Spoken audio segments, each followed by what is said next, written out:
Romanos 13:2. Y el que se opone a la autoridad, al mandamiento de Dios se resiste. Y el que se resiste recibirá sentencia para sí mismo. Porque los jueces no son amenaza a las buenas obras, sino a las malas. ¿Quieres no temer a la autoridad? Haz lo bueno y serás alabado por ella. La palabra de Dios es tan contundente, bien lo dice, como espada de dos filos. Pero solo si la dejamos penetrar y separar, como dice la palabra, el alma, separar los tuétanos, lo más profundo, lo más íntimo. El que se opone a la autoridad, al mandamiento de Dios, se resiste. Y hoy no le voy a hablar de la autoridad de la tierra, le voy a hablar de la autoridad de Dios, de su palabra, de su Espíritu Santo y los siervos que Él ha llamado para que sean apacentadores de las ovejas. Resistirnos, oponernos a la autoridad, es oponernos al mandamiento de Dios. ¿Por qué? Lo vimos ayer. Porque es Dios que ha establecido esas autoridades. ¿Por qué nos cuesta tanto reconocer autoridad en alguien, aunque no sea sobre nosotros? Porque al alma no le gusta que haya alguien que mande, que instruya, que dirija. Pero sabe, dice la palabra que en la multitud de consejos está la fortaleza.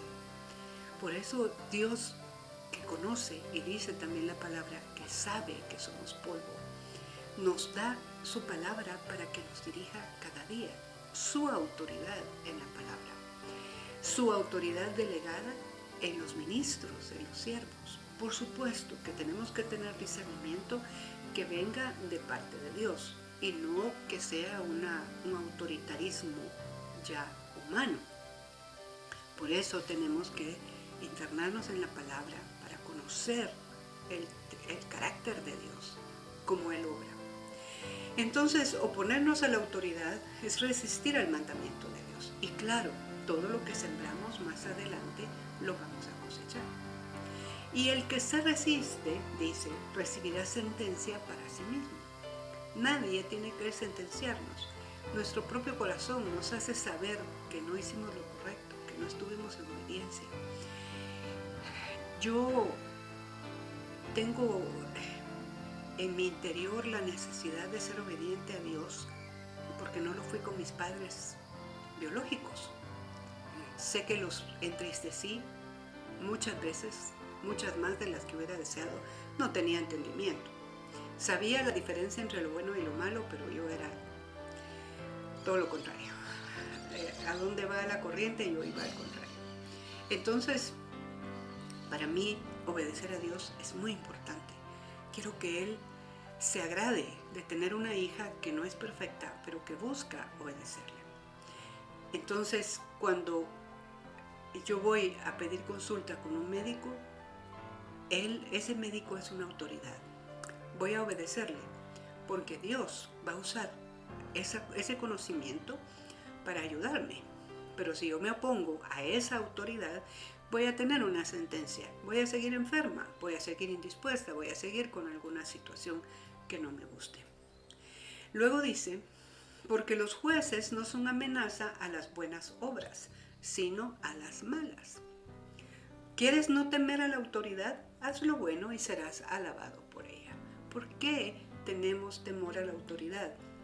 Cuando, como en otro tiempo, esta persona que hoy le habla hacía cosas indebidas, entonces siempre está el temor de ser uno descubierto y al ser descubierto, castigado.